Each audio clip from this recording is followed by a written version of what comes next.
Ty. Hello. Hello. It better be unlisted. Yeah, not viewers. If those viewers did, yeah, it's okay. It just said live. Oh, yeah, dear I me. haven't tried that yet myself. I'm wanting to produce some videos and I have it unlisted as well. So I'm hoping this works. Yeah, shall I go and set it private then? And you wouldn't be able to see it then when it's unlisted. Oh, there's no one there. It's okay. Yeah, Let's it would go. be, someone might be able to drop on it accidentally or something, Okay. but I doubt that would happen. I'll just go in and make it private. So.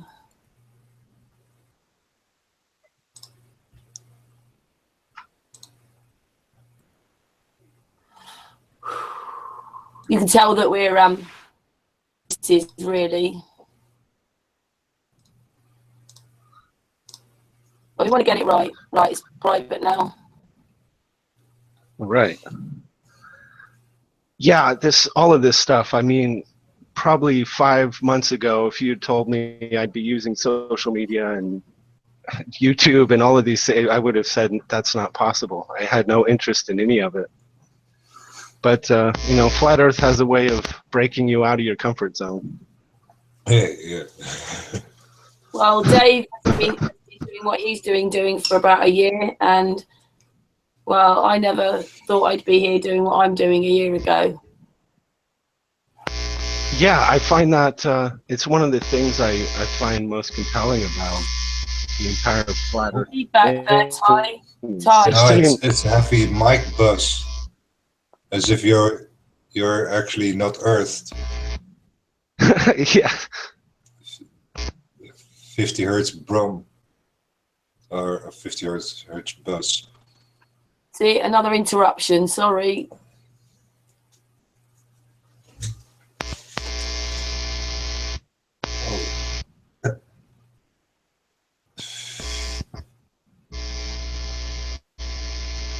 Sounds like your mic connection itself.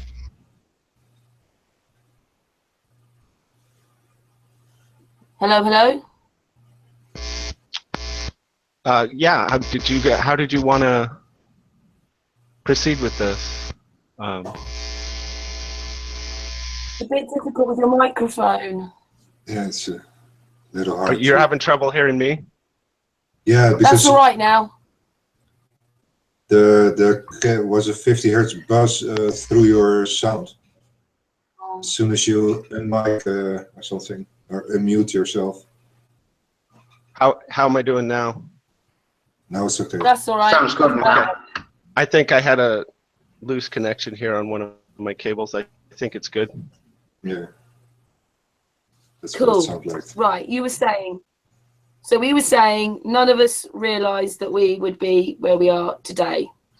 Yeah, and it seems like a common story with a lot of us that ourselves doing anything like this. I'm not one to make a YouTube video. It just sounded so outside of my comfort zone. It gets under your skin and it changes how you see the world, and it feels so important that I think you just become willing to set aside those little, the self-consciousness and the fear that, you might get embarrassed along the way, or somebody might have criticized what you're doing. It just becomes, that kind of stuff becomes really small. And yeah. It's more important. I just want to engage this topic with as many people as possible. And it's been really a great experience. Oh, that was really nicely put. I like that.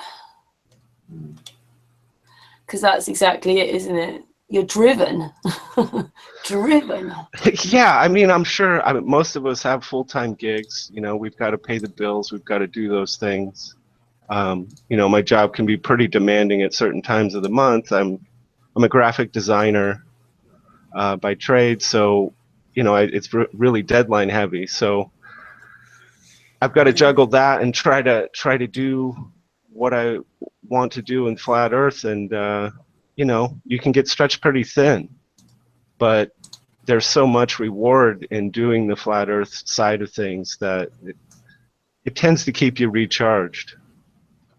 Cool. I feel like a breath of fresh air went through me then, because you know it's a bit tough sometimes on all this stuff, and she said, he said, and all that stupid stuff. That hearing that was really nicely said, and I bet you Dave had a bit of a tear in his eye there, because he's got a young family and he's working really hard, and he works really hard for Flat Earth, like Ceres does. So it's the same thing. Yeah, you see it across the board. People giving everything they have to this thing. Not everybody, though, are they? But yeah. You know.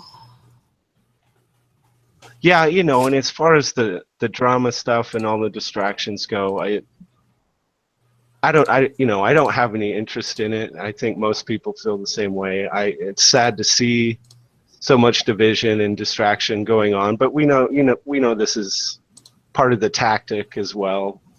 I'm sure some of the people creating that tension are, you know, maybe they're paid to do it. I don't know. You know, there's no way to verify that one way or the other. But as a publisher of this magazine, I really have to work hard to try and stay out of that and transcend it, because I can't let the publication get dragged down into that kind of drama.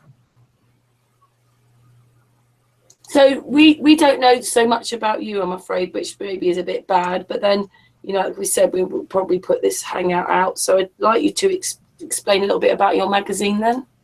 Sure, absolutely. I mean, that's we're at that stage where we're really trying to reach out to as many people as we can, and you know, it's just getting started. So it stands to reason a lot of people have no idea what we're doing.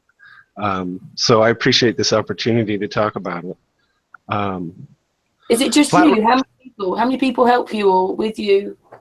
I have an editor named Louis Lewis. He helps me on that side of things, and in various other ways. He contributes to the live streams and helps reaching out to people, getting content. Crow 777 is he has an ongoing column in the magazine. AJ from Flat Earth Smarts has an ongoing column. So we're kind of building a library of some of the great thinkers in Flat Earth. And you know, well, Crow he doesn't identify as a Flat Earther. He knows that the model we've been presented is complete nonsense, but and he's been very supportive of this project. Yeah, that's something I've always wondered actually about Crow. You know what I mean? He never actually mentions about the Flat Earth, but obviously he talks about the things like gravity being a complete hoax and things like that, and all the rest of the cosmology. But he never actually mentions about anything to do with Flat Earth. That was interesting to know that. Yeah, he really has a philosophy of not attaching himself to any one group, and I think that serves him well, because he touches on so many topics on his show and what he does, and I think it's a way for him to, again, avoid that drama we spoke of a little bit, and you know, he's able to stay out of that, the mess of all that. He on our last live stream, he came on, and you know, he spoke to this a little bit, and I don't think, the longer I'm in Flat Earth, the less importance I put on someone actually saying I am a Flat Earther. I think it's Flat Earth for me has kind of become a state of mind where there's this. I think I know what you mean. Yeah, I think I know what you mean. It doesn't mean that everybody thinks the same. It's just the goal is much more important than all the petty, stupid stuff. So if that person's in on it and can help, that person's in on it can help, that one, we're heading that way then. That's yeah, it's with Flat Earth. It's like the only thing we know it's the what is it? The public model is just garbage, but we don't really know what it then is. You know, we know it's flat, we know it doesn't spin, but what in hell is the world? What, and that's the whole search. What we still have to do. We have to re-establish the whole knowledge base from the ground up again. Exactly. Yeah, I agree with that. And you know, I think there's value in people presenting different models and exploring it, and you know, debating all these different ideas. But for me to get locked into one specific model and shut out everything else, it's almost going right back where we started. You know, until we have the resources and humanity kind of gets a little bit more on board with this, and we can put all these wasted resources that are being given to agencies like NASA, and we can start doing real exploration, we're just not going to have all of those answers. You can see the spilling on one side through all the corporations getting paid heavily for whatever professional name or label. But then in the meanwhile, you see the amateurs doing it for a fraction of the money. Exactly. Most definitely. Yeah, I mean, clearly they're presenting these absurd costs, giving us a cartoon in return, and where that money actually is going, whether they're doing, maybe they are doing real research, maybe they're gathering all that knowledge, you know, and at some point in time, if we can bring that, you know, an organization like NASA to heel and make them accountable, maybe that information will become a matter of public knowledge, or maybe it's all just going to, it's all militarized. That's yeah, the whole thing it could all be going to military purposes, you know, which is sadly it is already on military base. Even NASA itself, it's just a public eye front end of the military. Yeah. And so what a great way to siphon funds into that, you know. It's really sad. Can I explain something as well? Because you've come to us because you want to see if we've got any input you like. Sun and Moon is a group on Facebook. We're set private because real people with real data were there, and what Ceres is doing is very different, and we just didn't want any trolls to come in or do anything. But then in the meantime, we've come now to YouTube, and everything is live and like live research. So in a sense, there is this group which is Sun and Moon, and then there are others who've come on our journey who are adding day by day. So we have a myriad of people like Dave, Ceres. There's many people who've got like 360 cameras and doing stuff. There's just many of us. Yeah. Okay.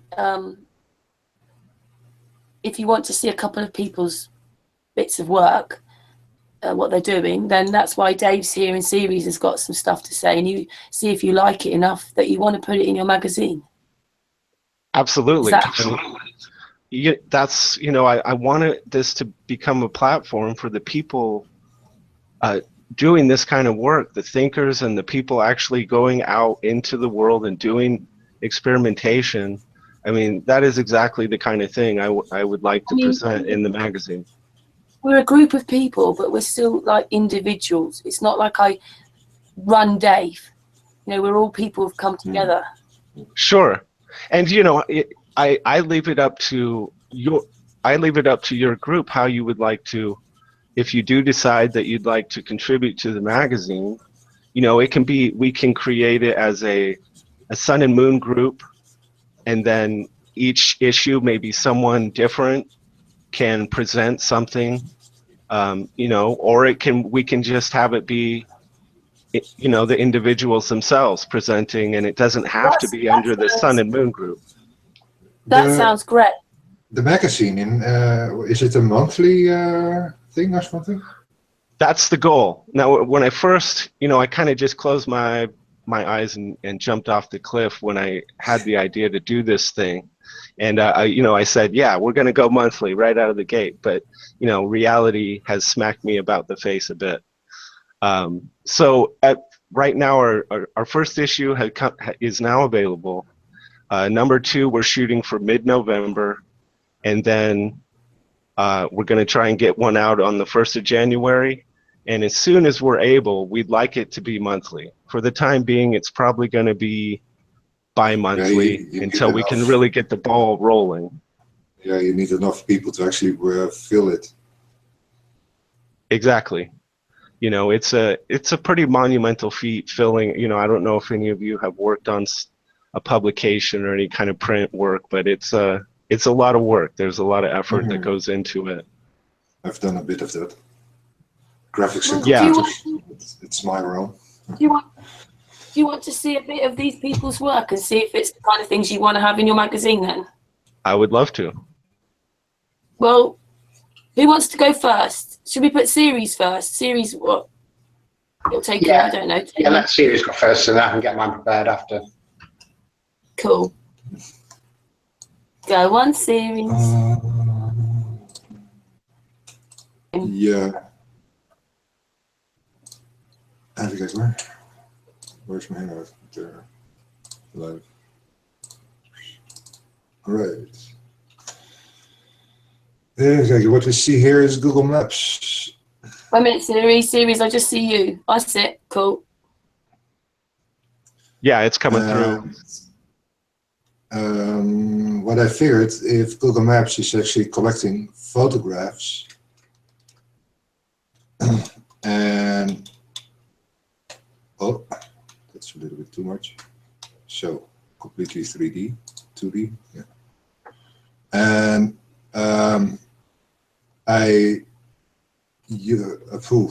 everything started actually with recording the sun and moon on the whole map as much as possible. And maybe I open just another page for that.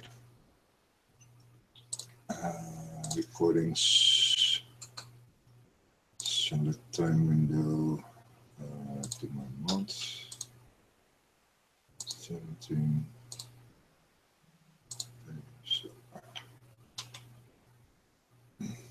this is 1 month of readings on Google Maps, plotted. Wow. And what I discovered was when I zoomed in far enough, images were disappearing. And out of there, I wonder what images were left. So I built a robot that actually scanned the whole world for the availability of images on each zoom level. Nice. But to make this happen, I had to figure out how I could get the images on their XY coordinates, because what you see here is that they requested on XY and zoom level. And what you get is a pure square image. Right. But everything works for the rest in GPS coordinates. And to connect the GPS coordinate to the XYZ coordinate of an image, they had a special formula to translate that into the XY coordinate. And when I actually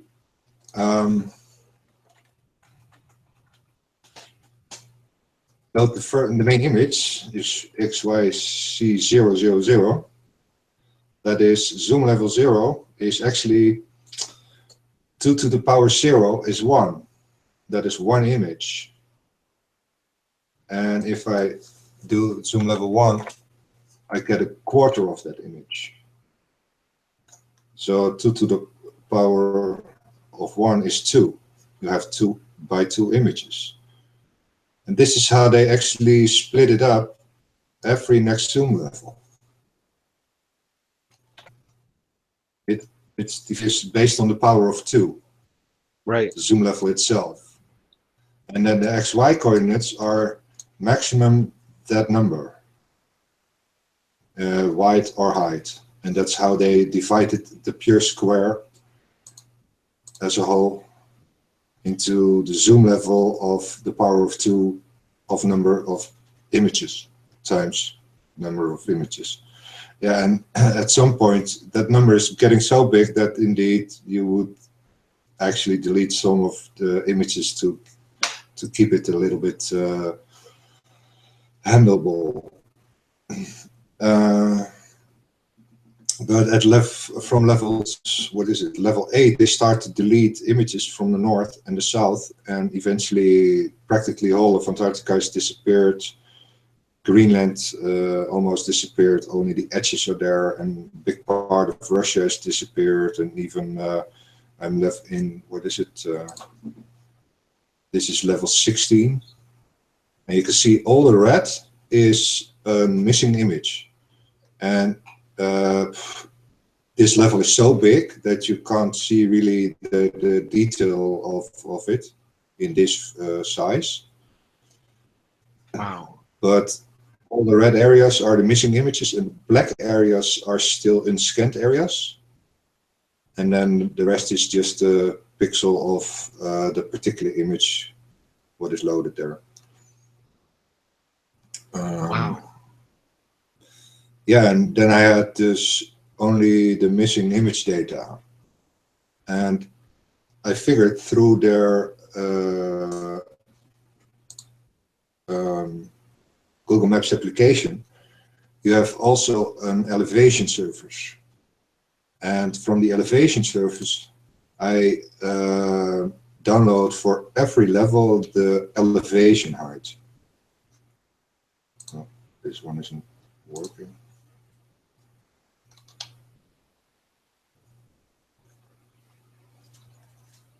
And this one is on level 50 now working. And from the elevation data, I actually managed to fill up all the missing data in the photographic material. And out of this formula, I discovered there was particular,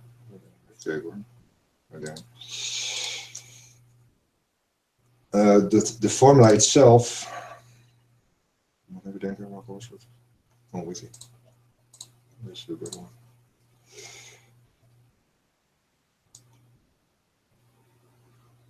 Can I just explain that when you saw the compass readings, when Ceres said the compass readings, that's from our Facebook group. They're real people around the world giving us compass readings. Nice. This is, yeah, this is really something. This is a lot of work. Yeah.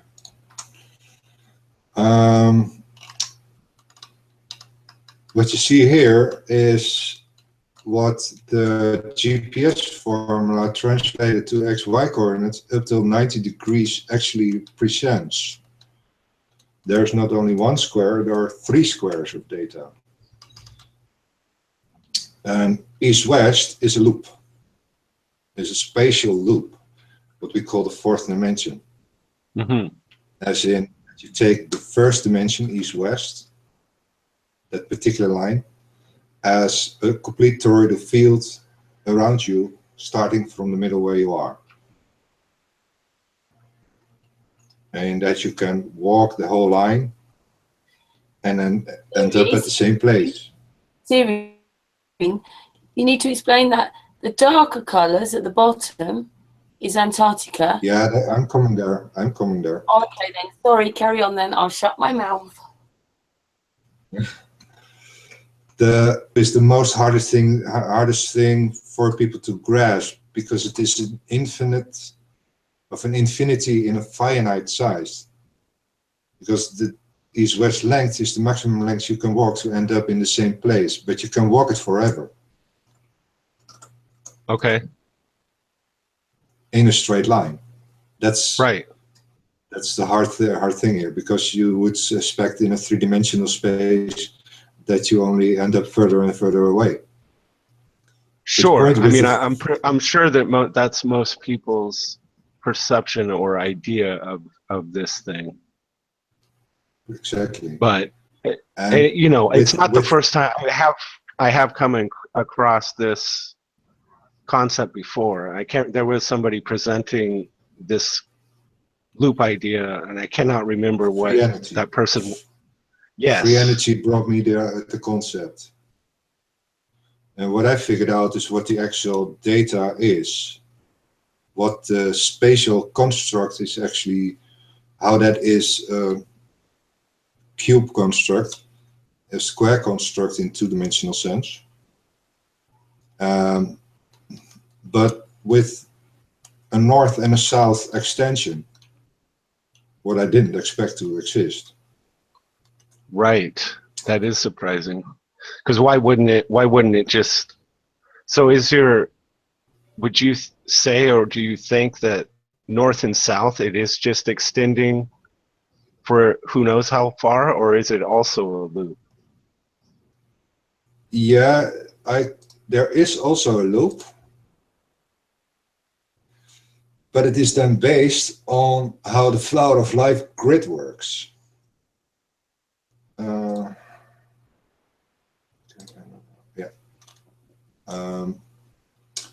What you see here, I've adjusted the center point on how the sun analemma and moon analemma apparently is working from the 0.0 latitude longitude here on the right, and then based on the golden ratio distance between the tropics, I position the point of where the big circle and the small circle meet. Mm-hmm. And that point I take as the center of the flower of life. But the circle for the flower of life is based on how the square in the beginning is. The size of the square makes the size of the circle. And the flower of life grid has what is the word for it? What you can see is when you draw the circle in east-west direction, you end up within the same square in just one, in the next square, to actually edge the square with the circle. But when you go north-south, you see that it is a little bit shorter. And this is with the equilateral triangles built up. And when you go north, you see that it loses distance with the square more and more and more. And you need at least, you end up with 15 of these circles and 13 of these squares to actually end up with the circle exactly in the middle of the square again. Right. And then east-west is just one square. So I figure you need at least 13 to end up in the middle square. And so far I figured they're working with the number 26 as well, making that the next square circle lineup is probably the heavens. And then in the loop, coming out of the south, back here into the middle square of the earth. And that is the 26 in that sense. If this is 1, then this here is 26. Right. And that's making out the 5th dimensional loop. And that one is just at least 26 squares in size instead of 1. That's my conclusion in there. So we can expect way more beyond. Right. Yeah, it's the layering of data in this way, and then using the flower of life with it. I mean, it's very fascinating. I mean, it's just think about It's a lot. It's a lot to absorb. Obviously, take it this way Yeah. though, you're living in a multi-dimensional body anyway. Right. This is then a three-dimensional presentation of it. Wasn't there a guy this is named the square. P-Brain also doing some work with this? Does that ring a bell? Oh, It seems to me there was a YouTuber that goes by P, just the letter P, Brain, that was creating models, this not type seen of yet. model. But and do you? I also, before I forget, do you feel that this way of thinking connects with the Book of Enoch at all?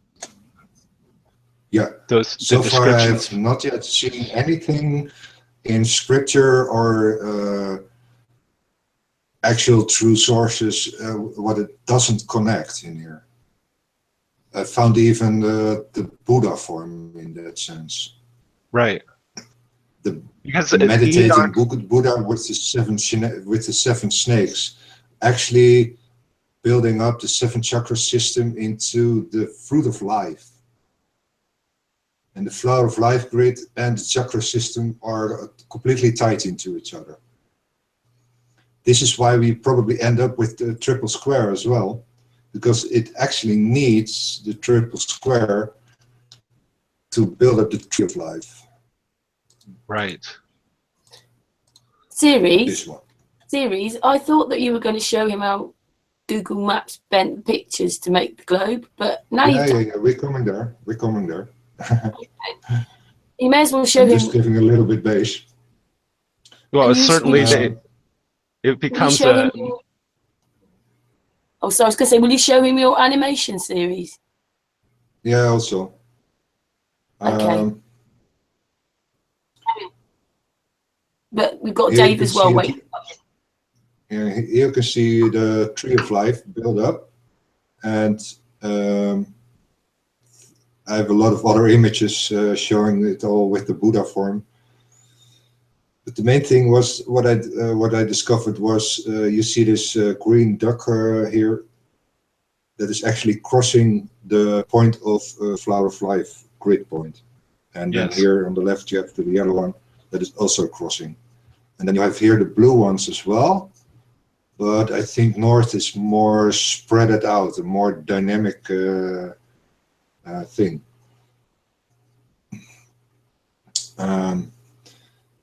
What I think also with, if you take, this is then the Google Maps images. Here you see, okay. Just to explain as well, when you were looking at that, Antarctica was the darker colours, but above Russia, that's water. That's just water. And the other below is land. Right. I can show you that in 3D. But here on the left, you see the original photograph of Google Maps itself. And this is the PTF format. This is also the format military uses to navigate on their maps. Yes. When you create the GPS map, I only adjust the latitude for to make the latitude and longitude one-on-one. And that creates that the image of this image actually is transformed into this format. And when you then transform it into a ball projection, you end up actually with this image. And in the first and the second step, you can notice that it is no longer reality. Certainly. That is my empirical detail. And this is what they do with Google Maps. Now you see it flat. But as soon as you go far enough away. Ceres, you're showing the houses. You're showing the houses. You need to put that that page down. It takes a while to update, I guess. But yeah, I think he's trying to zoom out far enough to show it magically turn into a ball. There you go. And then everything gets and you have the focal point here in the center. that's still kind of flat, but everything around it gets twisted. Yeah. And that is no longer a reality. Wow. Now, And that's how that. how do you feel like it is possible, or that you would be able to take this information and present it in a print publication adequately? You know, how much do you think it would take to get these ideas, because it's quite complex? Yeah, it ties in so many things together.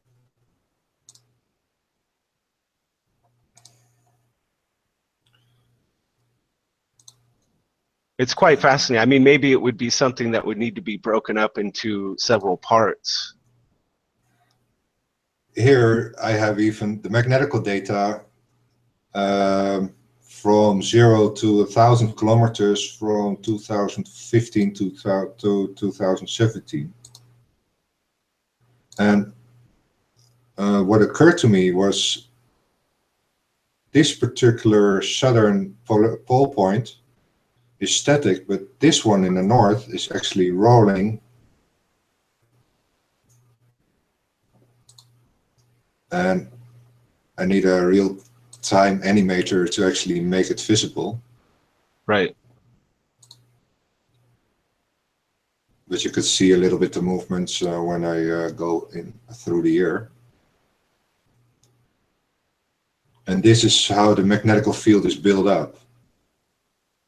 And yeah, you don't know the colors actually, because but you can see at the colors that everything has a three-dimensional direction: up, down, left, right, and what is it? And then the up and what is it? X, Y, and Z axis. And each axis has a particular color: red, green, or blue. And through the colors, you can actually see the direction of the magnetic field. Right.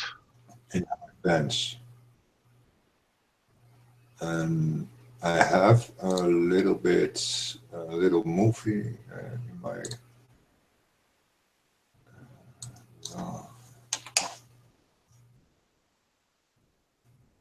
channel. Just uploaded one I was working on. This one.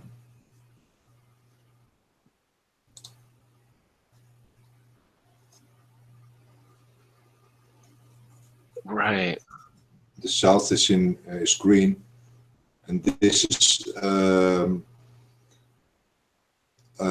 I begin at a certain position and then follow the magnetic line, and that's what creates all these lines. And I've done it over a little very rough grid, and then only up till 15 kilometers high, and then amplified the height so that we can see more of what it does in three-dimensional sense. Right. Does there seem to be more a concentration of activity in the center? Or yeah, this is the north point, this is the south point. And what occurred to me is that you have, even through the space loop, that this point actually gets into here. Oh, yeah. Right. And what I did was only start on the 0 line here at the bottom, just taking readings on level 5 for the first 15 kilometers. Every kilometer a reading of a line, and that built up this whole structure. That it followed the line of the magnetic field, and then it ends here in the ground, and then here in the south the same. And this is only for the first 15 kilometers. Right. That's very cool. And that builds up a little bit visibility of what the field does. Yeah. Everything's electromagnetic, everything. Yeah, Absolutely. I've definitely, while you know I haven't delved too far into some of these topics, I've definitely come to that conclusion. I mean, even what they told us about our hearts being a pump is completely false, as I understand it. It's more of an electrical. It charges the blood. It's more of an electrical charge that Yeah. sends blood through our bodies. It's not like this, what people would think of as this mechanical pumping, which really would be kind of absurd to think that that would work. So it's Yeah. actually charging the blood, and that's it. That energy is what enables it to travel through the body. So everything's Absolutely. Everything's electrical. Yeah. And then And now we're, well, now we're thinking also in toroidal chains, that you have a chain of toroidal fields who form their own realm. And it's like we're either between two fields, as here is the equator, and then this is this particular southern point and this the northern point. But this bluish here is actually flowing over into the greenish here as a one-directional flow. so there are pillars. They're the 4 pillars.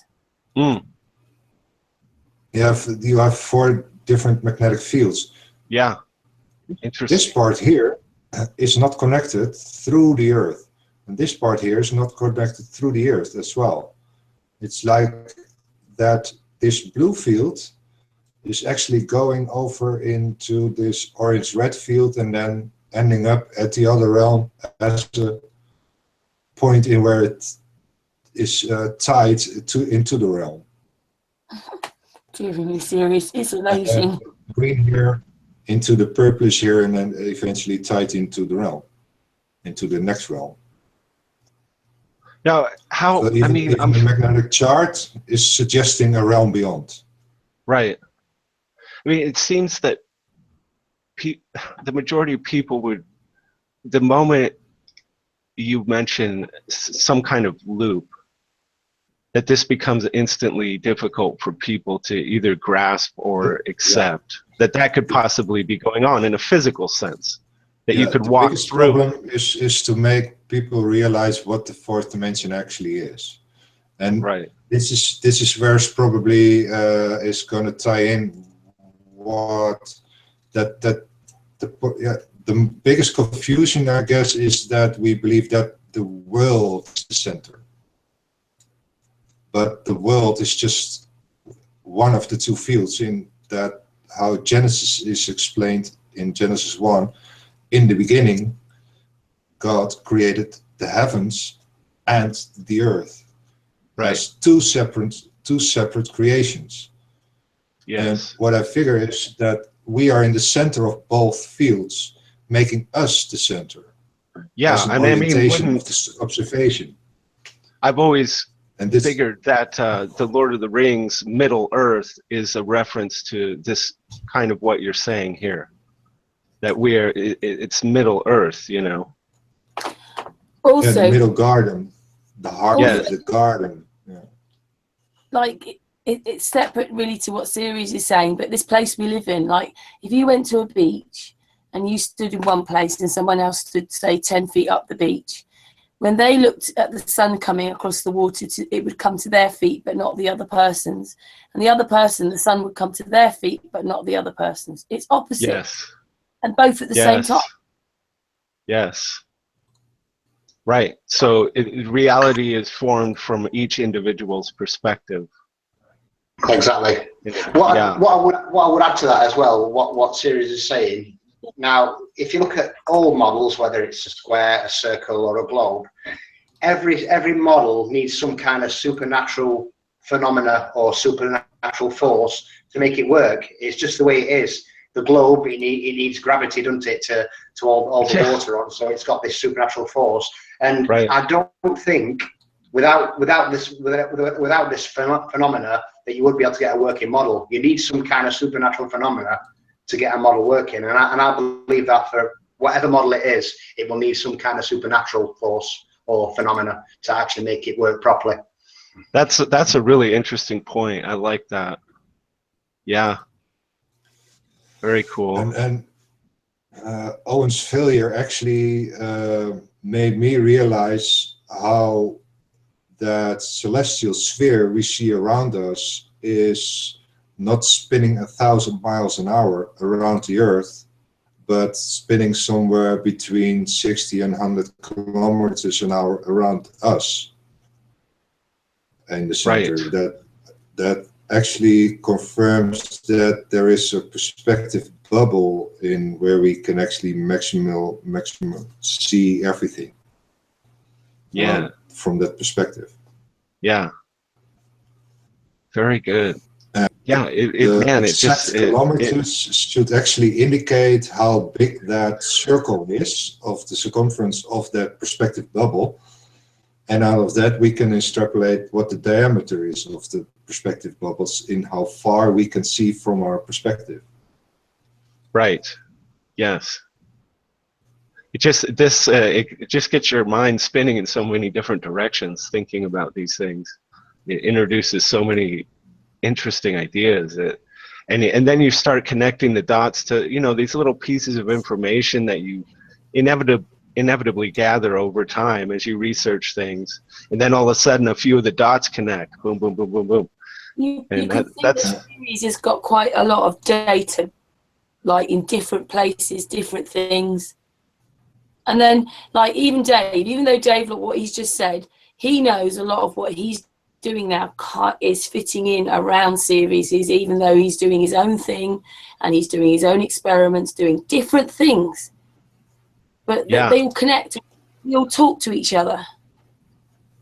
Well, I think I think you guys are doing a great thing by, you know, the work you're doing, having this group and being able to share your different findings and realizing that they're overlapping and interconnected is, I mean, how cool is that? Listen, I don't know how long you've got.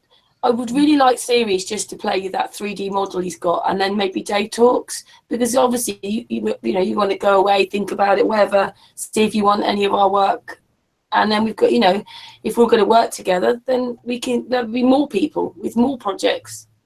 More. Absolutely, I love it. Love it. Like Ceres has got this great sort of 3D way of it going round. That's the one you're going to play, isn't it, Ceres? What do you mean? Which one? The one where it shows the land and Antarctica, but you go round it as what, you know, as land, not, yeah, that one.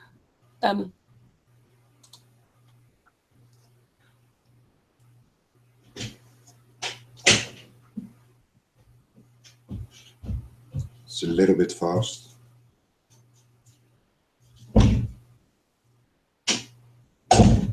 Yeah.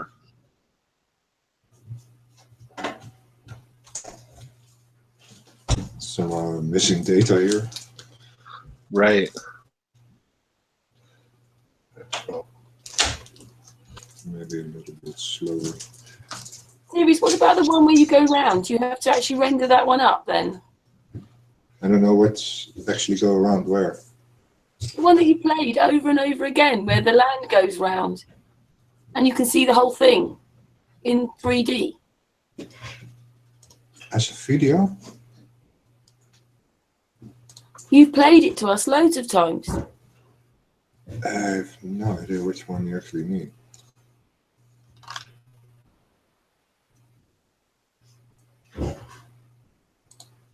Do I have it on my YouTube? I don't know. You just put it up and we watch you go around the whole model. You know, with it all in 3D. 3D test.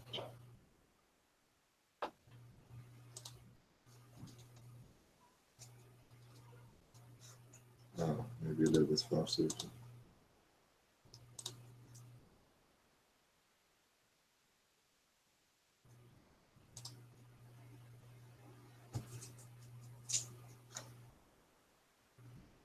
Yeah, the one that does that and then it turns and it models round.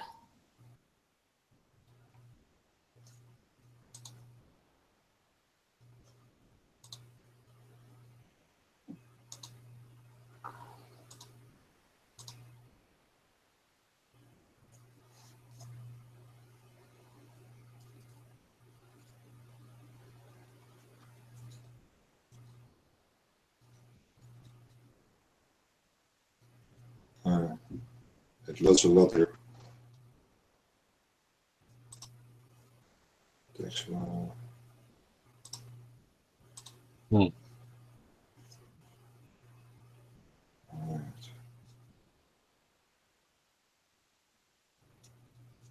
Yeah, this was one of my first test outs on my website. And is this the Mercator projection that's being used? No, yeah, UTM. I'm not sure if that is the Mercator. But Yeah, that one's a Mercator. The UTM's slightly different at the top, into it's more like Greenland's quite stubby and short on the actual UTM version. Right. okay.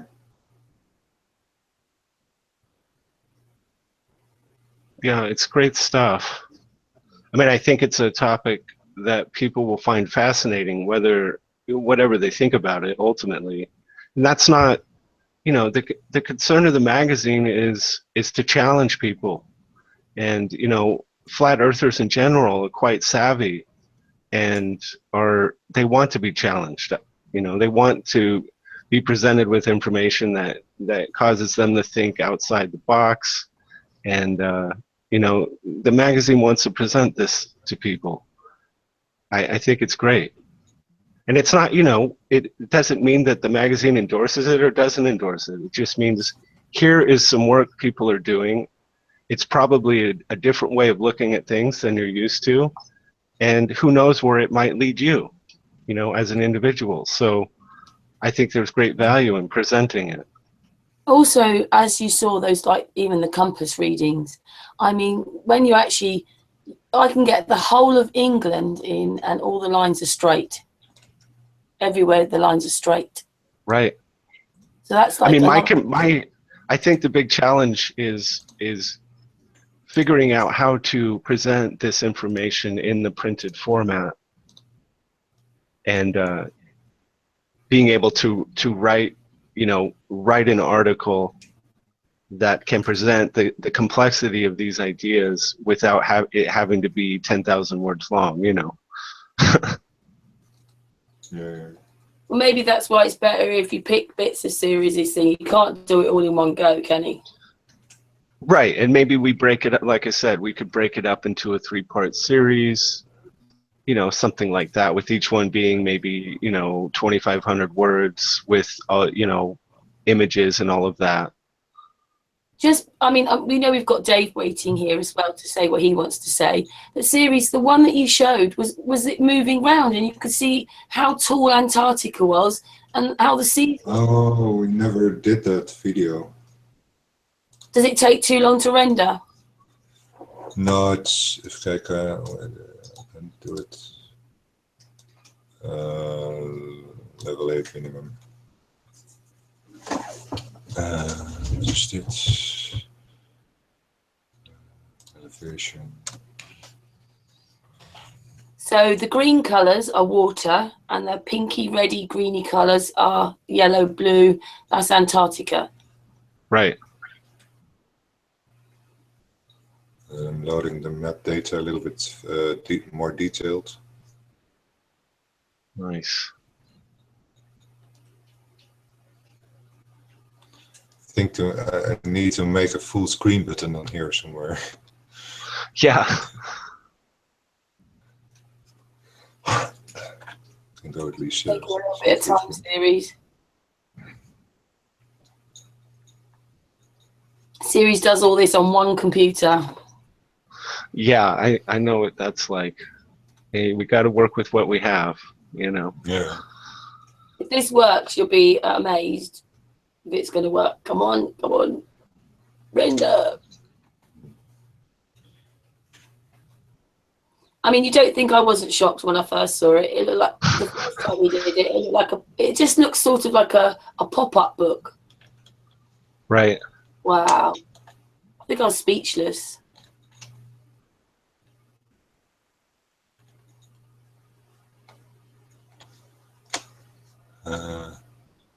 But we have someone else, Chris Monk. he's doing more the sort of toroidal fields and up there. And then we've got another one that's Matt Jerome, who's the land to the sky. Yeah. And he does the flower of life, and he's drawing all the time and connecting the frequencies with colors, and just knowing this information just comes out of his head. And then we've got someone else below the land. Now we've all stumbled across it. We're all doing different things. There's different things involved here, but each one overlays. It's amazing. Sure. I feel very privileged to be here right now. But look at this. He's going to, oh, wow. It just blows my mind every time I see it. Yeah, it's great. It takes time to actually do this. I have to remake the whole mesh when I change the altitude amplification. Sure. Just be patient a couple of minutes. Well, you know, the flat Earth community is amazing. I'm sure when you get to a certain point, people are going to be happy to contribute a little, maybe get you a, you know, some kind of super machine to do this rendering. There you go. Look, see, you can see it like it's amazing. It's really beautiful. Ceres has added the colours just to show you. That doesn't mean they're those colours. He's just showing you the differences in everything. Sure. But look at the plates with the land sitting on. Yeah. Yeah. you can see these high areas here was probably land in previous times of before the flood. Yeah. We can find in these areas also old structures, and even probably very old road grids. Between Holland and England, for example, you have an area where I found a sort of road grid, also exactly northeast and of north, south, east, west orientated. Very nice. Do you see the highest point on the land is Everest, right? There. And yeah, Antarctica, look at the size of Antarctica. Ceres' favourite thing is saying it makes Everest look like a toothpick. Yeah, no doubt. Yeah. I mean, look at that. I mean, who can make that up? Yeah, that's intense. And I haven't looped this with half the map in the sense that you put half of it on the other side and half of the other to this side. Yeah, because I don't know if you noticed, when you saw the bit about the readings, Ceres hasn't done that. Google Maps have them looped. How many readings did you see? You saw it imprinted 3-4 times. All I did is just show what the data in its raw form presents. Sure. Yeah, I mean, I think that's what makes this so compelling. Party pop-up book. And the funny thing is this particular weird wave in the south.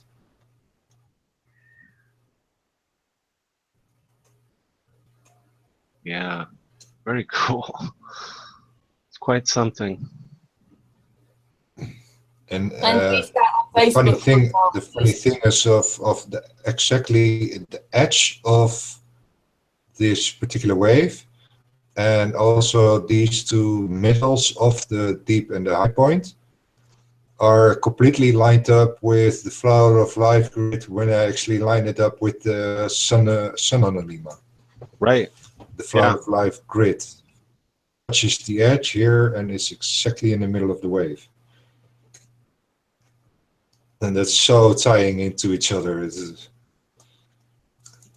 very neat. Yeah.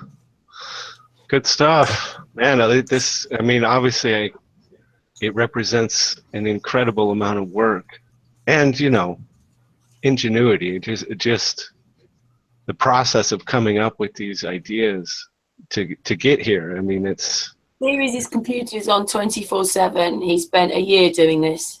Yeah. It's, I mean... And it's still visible. Yeah, sure it is. I can load up till level 9 and then my computer just doesn't handle the amount of data anymore. Right. I just need way better video cards and way more memory to handle this. Yep. Yeah, I can see why. It's sort of not in the public eye. It's there, but not many people know it's there. Yeah. Yeah. Ceres just found a way to get it. He didn't know what was going to happen. See how it's all square pixels. Only squares. Right. Yeah. And then put on the elevation height. Yeah, and I That can is put so way cool. more detail in. Yeah. Yeah, it's really cool when you actually realize that it's composed of those squares from the original data. That's something else. Very cool. Okay. And the little dotty bits you see are actually mountains. Here comes Everest in front of you. See, what I could see is a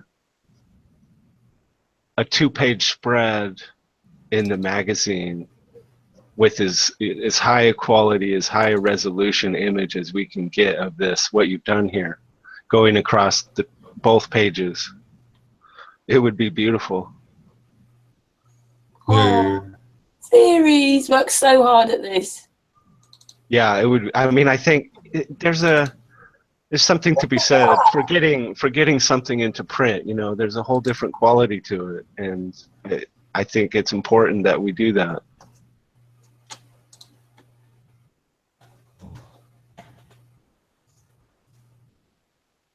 This whole year for me is that we're flat. Oh, I thought that was going to be the end, really. It's just. Yeah, I agree. I've had many moments. I suddenly thought, like, Ceres asks, "Who am I? Where am I? And what am I doing here?" Yeah, I think the revelations have only just begun for everyone. You know, we just don't know what's down the road. And that's exciting. Stupid space.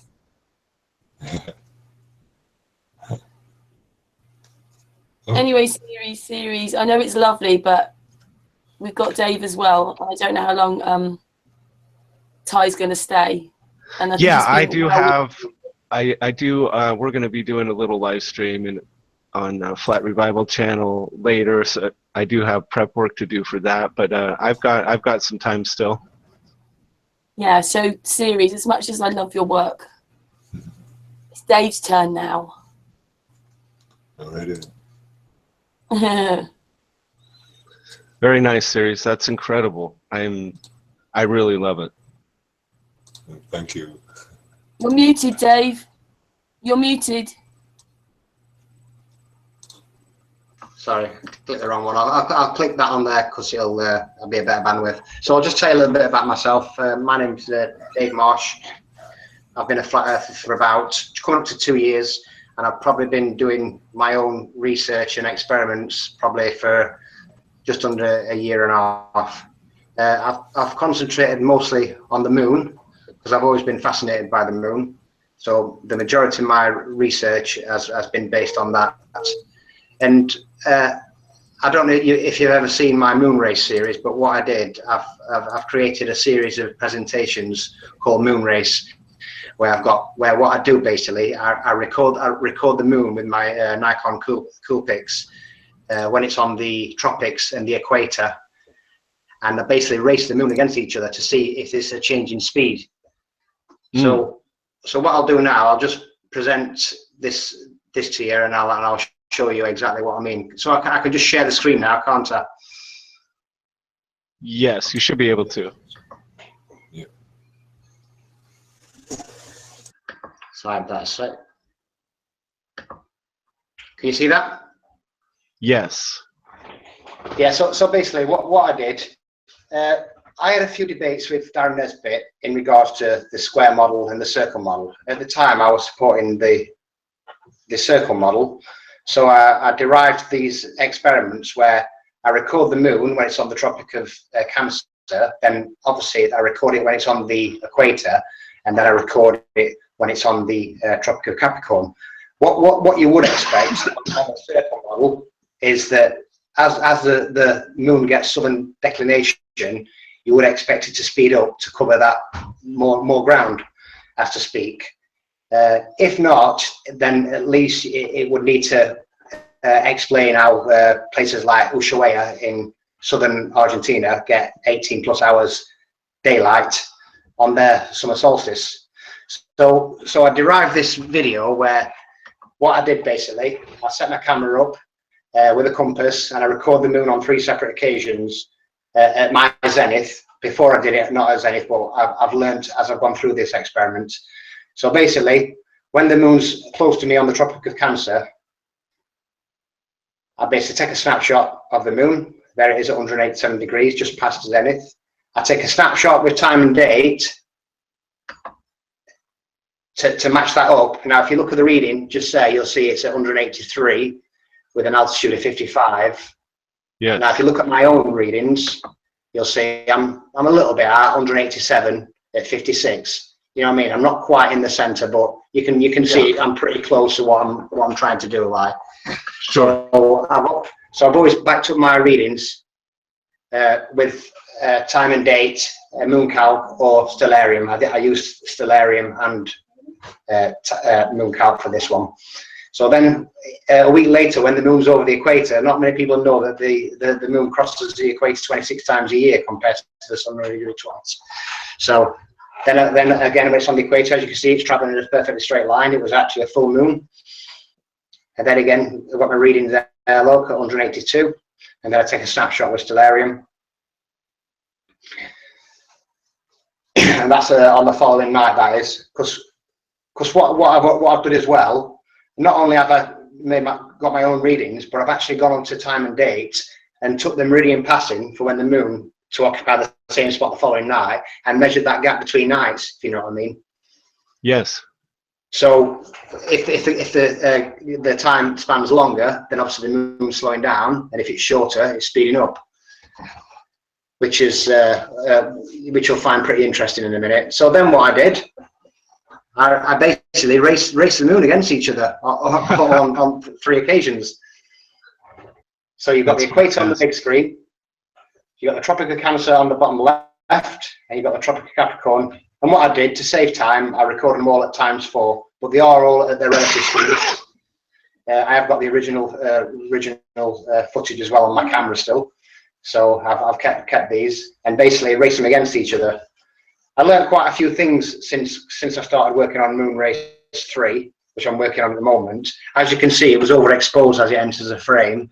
I've managed to sort that out now. So when the moon comes on frame, it looks like the moon and not like the sun. Right. So like I say, I've basically raced them against each other. And what I noticed were that when the moon was leaving the Tropic of Cancer and going towards the equator, it was speeding up. Not only was it speeding up, when I went on to time and date and looked at the meridian passing on that day, the time was around about 24 hours, 42 minutes. Yet on the Tropic of Cancer and the Tropic of Capricorn, it was around about 24 hours, 50 minutes. So it's actually, what I'm observing in reality is actually matching up with that meridian passing on time and date. And I've got this on 9 occasions, and I'm going to be using 6 of my own observations in my next video. I couldn't use my first 3 because I did it at a different zoom level, but my last 6 observations are all in the same zoom from the same location in my back garden. And here, what I try to do now, I try to explain why the moon's doing this. And I just put this little speech here, this little quote from Tesla about how scientists have substituted mathematics for experiments, kind of thing. Yes.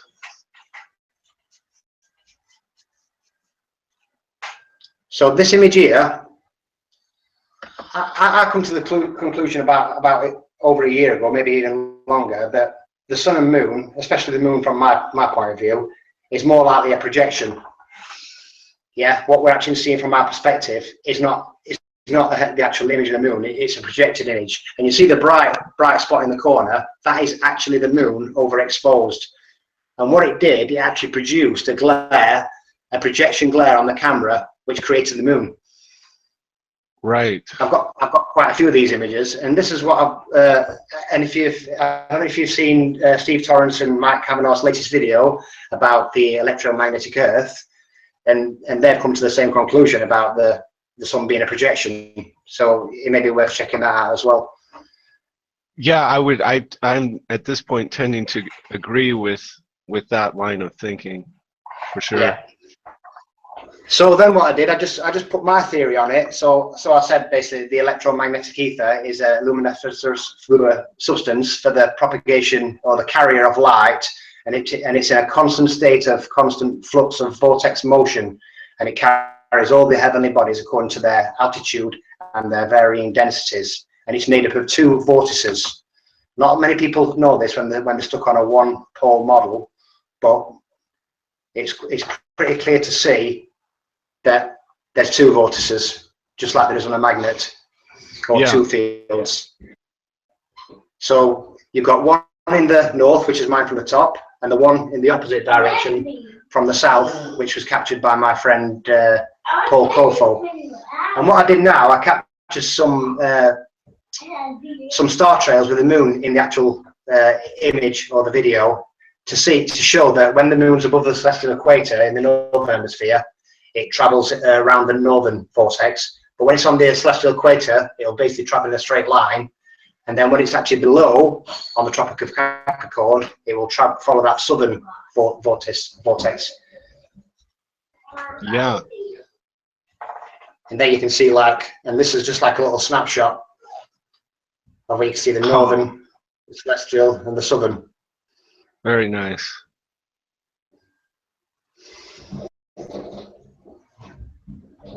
So that's where I got to in Moon Race 2 video. I basically said then, so when the moon is above the celestial equator in the north, around the Tropic of Cancer, it's circling the northern vortex, and when the moon passes the celestial equator, it will pick up on the ethereal currents in the opposing vortex. And when the moon is below the celestial equator around the Tropic of Capricorn, it's circling in the opposite direction in the southern vortex. Some people might not be able to get their head around that, but what I think you need to do, from what I learned, is you need to learn to separate the celestial from the terrestrial. Yeah, a lot of people are relating the two poles, which I refer to as the celestial poles, as geographical poles. I'm referring to celestial poles, and this is where my research has led me to electromagnetism as well. Even though I'm not I don't claim to know everything about electromagnetism, I've basically just scratched the surface of it. I'm like a lot of flat earthers. I learn as I go. You know what I mean? It's of course. I didn't know nothing before I come to this.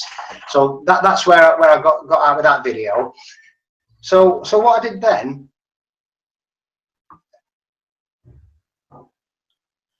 I basically thought to myself, so NASA I wonder if NASA has a working model of the moon around the Earth. And luckily, I found a model which is based NASA's Lunar Reconnaissance Orbiter Visualization. And what this does, shows you the distance from the moon from the Earth. Obviously, when it's to 28 Earths away, it's closest at perigee. And then, obviously, as it moves further away, it moves away to apogee at its furthest point. Now, if you know anything about elliptical planetary orbits, which was what Kepler, one of his laws were, the planetary motion, were that planets will travel around the sun in an elliptical orbit, and what they'll do, they'll speed up at the closest point at perigee, and they'll slow down at their, obviously, furthest point away at apogee. Yeah. Now, interestingly, because I'd captured the moon through March, where we're coming up to it now, yeah, on the March the 6th. Mm-hmm. This was my first observation. Yeah, if you saw that first moon what I had on that video I just showed you then, you see the moon's in the exact same position. What I noticed were, this is when the moon was, on my observations, and according to that meridian passing on time and day, was when the moon was one of its slowest parts in its cycle, from a flat earther's perspective. But yeah, as we got to near the full moon, which I think was on the 12th or the 13th, yeah, it was round about there. Now, this is where I recorded the moon at its fastest, and I think it took 24 hours, 42 minutes on the meridian passing, and it also crossed my screen faster. So what I'm shooting in reality is matching up with what's with what's happening on time and date with that meridian passing. My observation on this day, that meridian passing time is shorter, which tells me that the moon is speeding up in its cycle. Now, if you look at the moon here, you see this little moon, it's actually heading away towards apogee. So how can that be speeding up in its cycle when I can prove back to the time and day that the moon only speeds up when it's on the equator? And this is not just a one-off thing. As you can see, it's heading towards apogee. To start speeding up as it passes that point of apogee, and then it heads towards perigee like it is now. This is when it should speed up in its cycle as it's getting closer to the spinning ball kind of thing. So I can prove that beyond a shadow of a doubt that that's not happening. And to back up my claims, what I've done,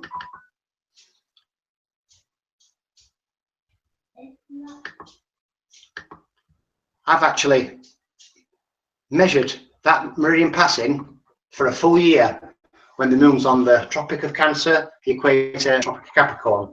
And what I've noticed is, as you'll see, when the moon is on the Cancer, it slows down. As it heads to the equator, then as it heads back to Capricorn, it slows down again. But the strange thing is, when it leaves Capricorn and goes back to Cancer, it stays at relatively the same speed until it gets back to that point when it's heading towards the equator again, and it speeds up. Now, this is consistent. You can go 10 years into the future or 10 years in the past, and it will always speed up at that point. Now, interestingly, if you highlight all them minutes, which are 24 hours, 54 minutes, if you highlight them all, what you'll notice is over the year, if you look down there, you'll see an average of 50.89. And we all know that the mean time of the moon, it takes 24 hours, 50 minutes. Now, these readings work out perfectly with that. So what I did, I went to my March observation, moon race video, and I measured it every single day. And as you can see, from my first observation, the moon's at its slowest. And as it speeds up, when it gets towards the equator, you see how it's speeding up on the 11th and 12th. Well, you can't see the 12th actually because it didn't cross the meridian on that night, but you can see it speeds up.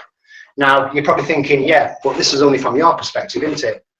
What about if you went to a different place? So I went on the exact opposite latitude to a place called Ushuaia in Argentina, which is on the 54th south latitude. And guess what? Even from their perspective, when it heads towards the equator, it speeds up as well. Now these are all time and date meridian passes, what I've measured myself and calculated throughout my observation. And then what I did, I went a step further. I went to a place in Indonesia called Pontianak, and guess what? On the equator, it speeds up again from their perspective. Wow. So I can prove beyond a shadow of doubt that my observations are matching up with the meridian passing. So when the moon's speeding up from my perspective, it's speeding up no matter where you are on the plane. And also what I've started building now, because I did some more moon race observations in August and September, I've started building my observations up around there. And I'll give you a little demonstration of how I actually do it. Where's one?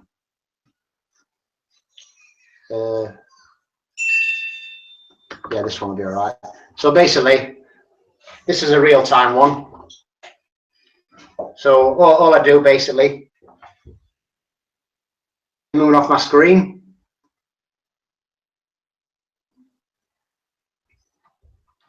It's not the easiest thing to do. No. As you know, as you can see now, look, it doesn't overexpose as it comes on screen, because as I've gone through these observation experiments, I've learnt, you know what I mean? I've learnt as I go. And before you set it half an hour to get the moon in that position, I can do it in like 5 minutes now when I need to do it, you know what I mean? So, nice. So I've recorded the moon 3 times again, but this time, instead of going from the Tropic of Cancer to the equator to the Tropic of Capricorn, where I saw that speed up, I did it from the Tropic of Capricorn this time. And I came back. And what I did a quick calculation. I basically timed this moon, and I checked it with that meridian passing, and I think I think it took 24 hours, and I think it was something like 52 minutes from my first observation. Sorry, it took 6 minutes or something like that. But anyway, the meridian passing time matched up with it. And then when I went to my other reading on the equator, yeah, when it just speeded up slightly, the meridian passing was 1 minute quicker then as well. And then when I went to my third observation, which seemed to take a lifetime for it to get from one end of my screen to the other, when it was on the answer, it took like nearly 7 minutes. But when I looked at the meridian passing there, guess what? It took nearly 25 hours. It was 24 hours and 58 minutes. So when I'm shooting the moon in reality, when it's speeding up from my perspective, or wherever you want to shoot it from, it's matching up with what I'm doing on time and date. So what I'm going to do, I'm going to use the scientific method, because I've got all the information and data and tools I need to debunk NASA's Lunar Reconnaissance Orbiter, to prove that that distance they use in their model is pure math, and also that 5-degree inclination they use is math as well. Because we know as flat earthers, when a celestial object is closer to the observer, it will appear higher in the sky. But according to NASA's heliocentric model, or the heliocentric model, the reason why the moon appears high for us in the when it's on its northern path is because of that 5-degree inclination. It's a little bit like the 23.4 degree tilt of the Earth. You know what I mean? When it's tilted, yeah, it's same with the moon. So when the moon's high in the sky, they say it's this inclination, but it isn't. It's because it's closer. With my observations, and I can prove, when I put it all together, I'm still in the process of doing that, that the distances, they're just using math, and that inclination is just math as well. Don't get me wrong, their phases are spot on, and then some of the other stuff, but when it comes down to that distance away from the Earth, it's all math. Sure. And, yeah. And that's where I'm at with that. That's very cool. Of course, they'd have to present things that would be too easy to verify. They have to have those things match up. But yeah, in every other respect, as per usual, they're using mathematics as a replacement for reality, of course. Exactly, and they're using that 5-degree inclination or declination of the moon's angle on the ecliptic to say the moon is high on the Tropic of Cancer or low on the Tropic of Capricorn, when we know in reality it's because it's closest to the observer, that's why it'll appear higher, just like all objects, you know what I mean? We know that from the laws of perspective, but they're using that inclination maths, and that's why I'm going to try and put it across, you know what I mean? It's not the easiest thing to explain, but I have done quite a long write-up on this on my Facebook page, and yeah. I mean, if you wanted, I could put something together similar to this. I think this is great information as well. I mean, the moon is a topic of great interest to most flat earthers, and I mean, I'm more than okay admitting that I don't know what it is, that I don't, you know, I'm leaning toward it being certainly some kind of projection, or you know, not this physical object that our minds are so accustomed to thinking in those terms, which is probably what creates the barrier for people when thinking about these things. Yeah, exactly. Like I say, I've been saying that people laughed at me about a year and a half ago when I said the moon was a projection. I put a post on saying, is the moon a projection? And people were like basically ridiculing me and laughing at me, you know what I mean? And yeah, like I say, it's coming to light now, and I know a lot of people like Ceres and Chris Monk, they I think they're on the same page as well. Sure. So yeah, this is good stuff. I mean, again, it comes down to the challenge of, can it be well? As part of my video, what I'm doing, I'm going to do like a time lapse of me on the computer, like gathering all the data. You know what I mean? As part of the live video, which is nice. Quite fun. So yeah, but yeah, like I say, that's where I'm at with that. And like I say, I've the last 8 months observing the moon, and these observations here, these are just a handful of observations. If you go onto my lunar page, or if you look at my actual phone, where I'm constantly, if I see the moon, I'll take a snapshot and I'll compare it with time and date Mooncalc to see if my readings are matching up with theirs, you know what I mean? And I've got hundreds and hundreds of readings, Yeah. What back that up. So it's not just these 2 observations here. I've been doing it on a regular basis, you know what I mean? All these observations here, if you take this one, look on the there where it's 144 and 48. I don't know if I click on the right one here. Probably not that one. I just think as well that there's many more people like Dave, all in this helping, all doing our separate bits. Yeah. Or everything. But we all talk to each other. Like Dave will say, Ceres will say, Dave, I want to ask you this. This is what it's about. It's inevitable that a lot of the data is going to interconnect and overlap, and I think it's invaluable that you guys are sharing the information. And I mean, it's the daily, the fact that you're doing it the right way, you're doing it over a long period of time, and you're doing it consistently. I mean, this is the kind of stuff that is invaluable to Flat Earth right now, for sure. Yeah, and just to give you a little idea, look, there's my reading, my final reading there. It was the azimuth was 144 and the angle was 48. Now, if you go to my actual reading with dioptra, what you'll see is,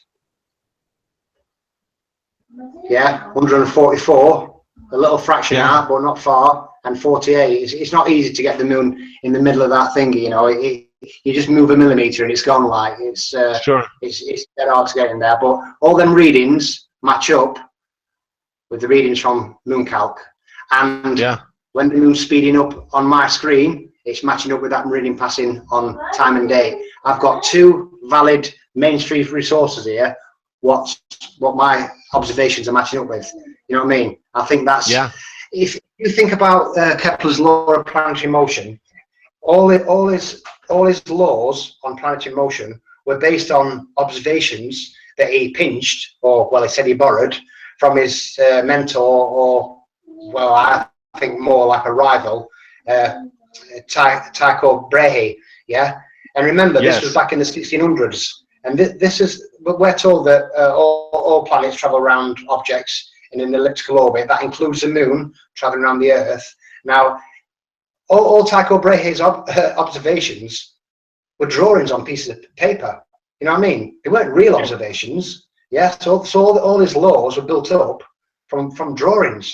You know what I mean? Yeah. I'm shooting reality, and I'm building my observations on, and I'm matching it up with what's happening in reality. And there's one thing you can't hide, and that's that meridian passing. When that moon is at 180 degrees south, if you pointed your app towards that and it said 270 degrees west, there'd be questions asked, wouldn't they? So the meridian passing, it can't be hidden. And I've just put 2 and 2 together and started measuring that time between meridian passings to build up my data to back up my claims.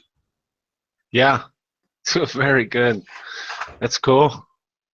You know, again, the challenge becomes, can it be presented efficiently in a print format for the magazine? You know, and I think, like you said, you've written up something. Let me just click on my Facebook and I'll show you what I mean. The effort that Dave's taken, the effort that Ceres is taken, and these people aren't the only ones. There's more. Yeah, it's phenomenal. It's really phenomenal. I did a little.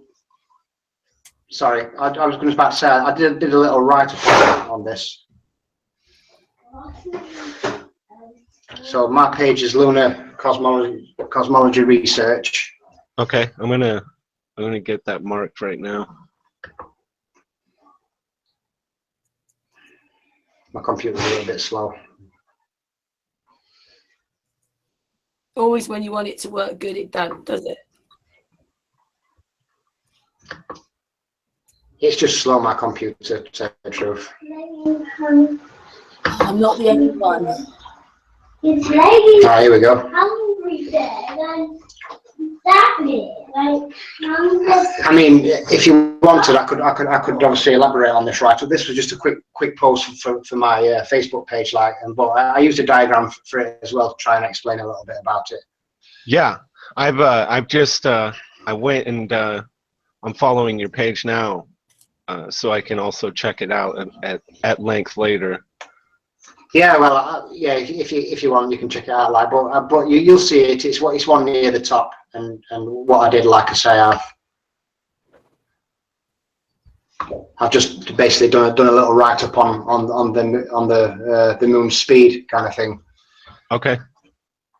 And like I said, I've got some of my observations on there where I've snapped the moon, took a snapshot on time and date on moon calc, and I've took a snapshot on dioptra app as well. Also, what I've got as well, I've got quite a few readings of where I've took a snapshot from dioptra of an actual compass to show that yes, the compass is at 0 degrees north, and the app is actually reading 0 degrees north as well. You know what I mean?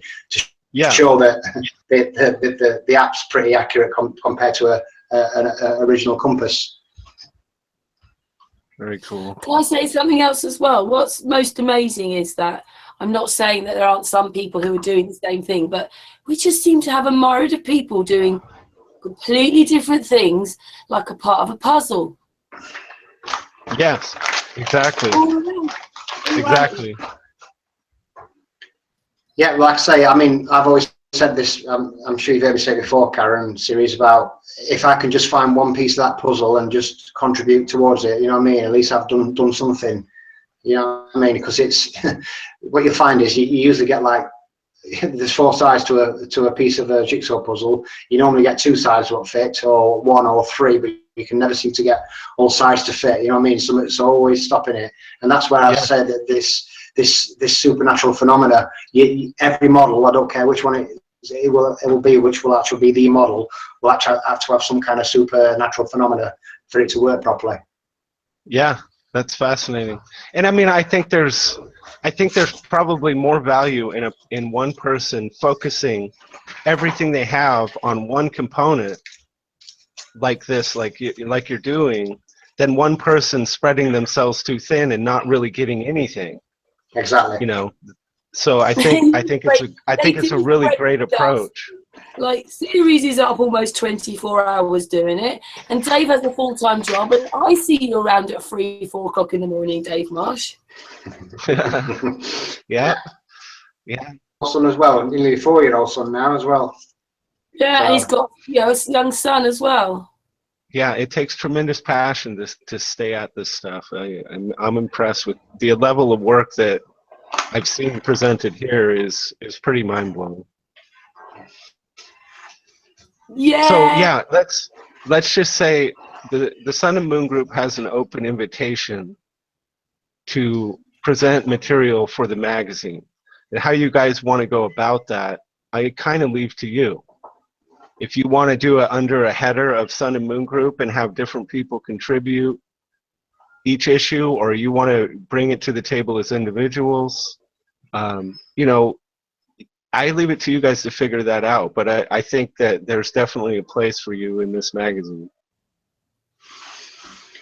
Yeah, I'd love to. Well, I'm doing the presentation at the UK Flat Earth Convention, and I need to put something together. And I thought maybe if I do put something together, I could put it through as writing and as a presentation as well. You know what I mean?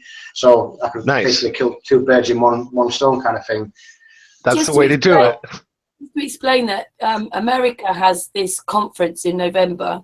The UK is getting its Flat Earth Convention next year, which I've already met Dave, so it's really great when we're friends and we hang out and do these things together anyway. And then I'm going to be looking after him next year at that convention.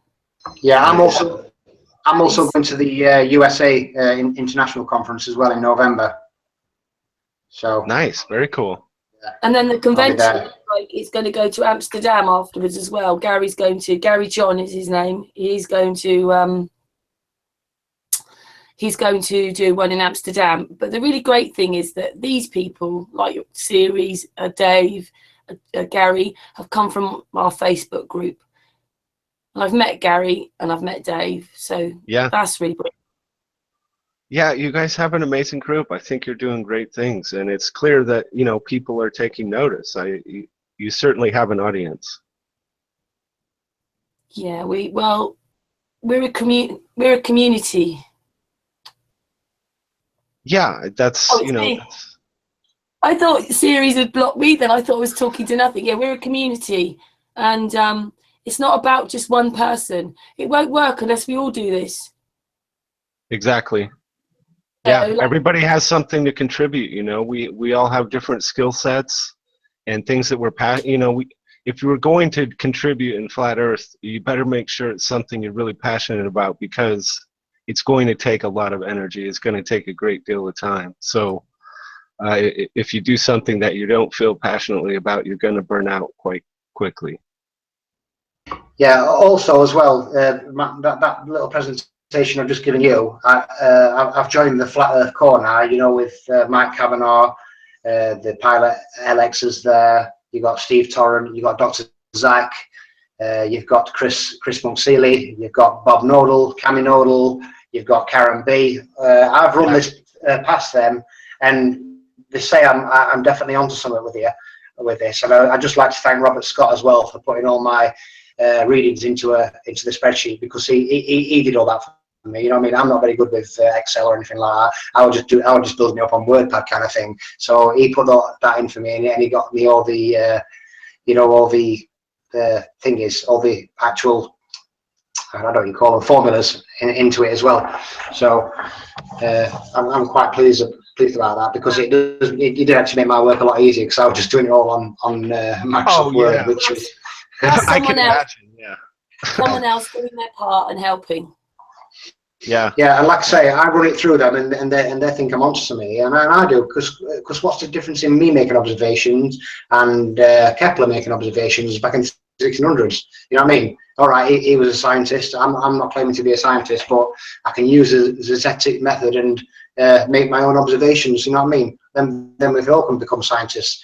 You know what I mean? If you feel like you've got something to present, and I think I've hit something here. You know what I mean? It took months and months and months to get to this point, but because I've been concentrating, like you say, just on the moon. You know what I mean?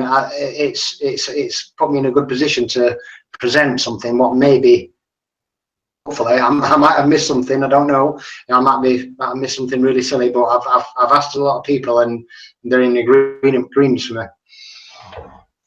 Yeah, I mean, I think you've built up. You're doing it the right way. You've built up the data.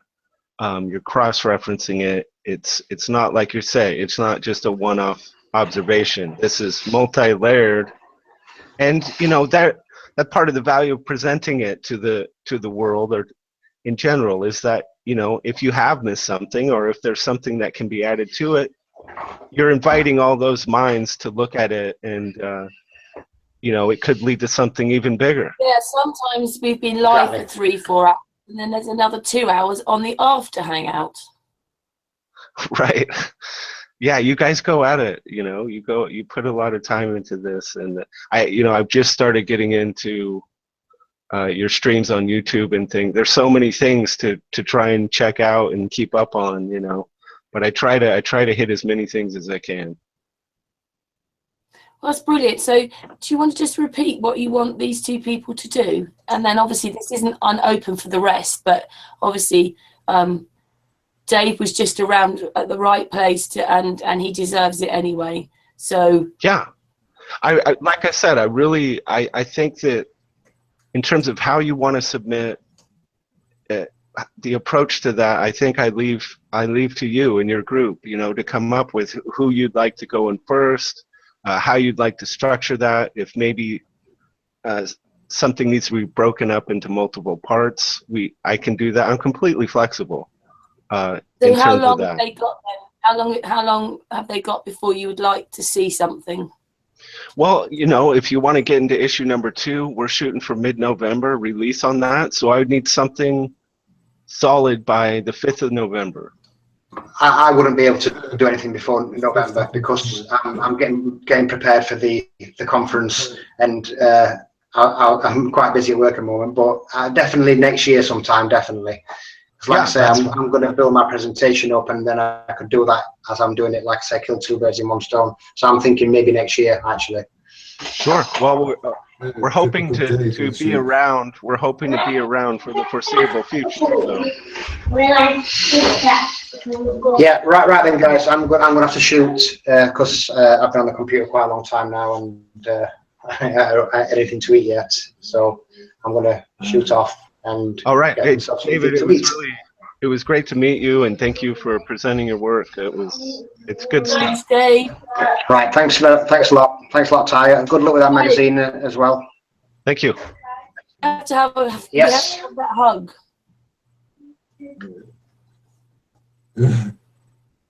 We always have to. I'm coming back. There we go. Yeah. Nice. Question everything. Hey. Wonderful. Right then, guys. I've got to go. Yeah. Yeah, go on, pal.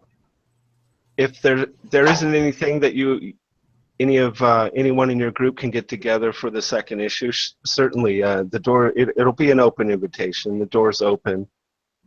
So it's funny. Remember the 5th of November. Yes, that's right. That's right. Yeah. Yeah. Ceres, so are you going to put something together? It's an anonymous phrase. Remember the 5th of November. Yeah, Ceres, you're going to put something before everything has to be in, and then it can be printed. Good thing is we're going to air this. Yeah, I love that. You know, I did not realize that when I connected and.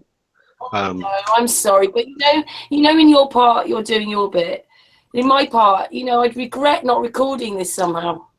I agree. I think it all should be recorded. I think Flat Earth is probably the most documented movement in the history of mankind.